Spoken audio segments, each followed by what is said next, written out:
ఈరోజు మనుషులుగా కనబట్లేదు.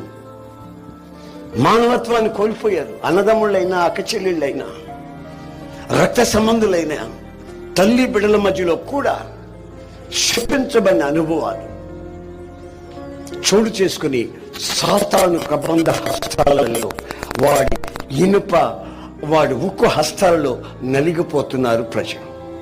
అందుకని ప్రభువైన యేసుక్రీస్తు అంటాడు, నా దగ్గరికి రండి, నేను మీకు విశ్రాంతి కలుగు చేస్తాను.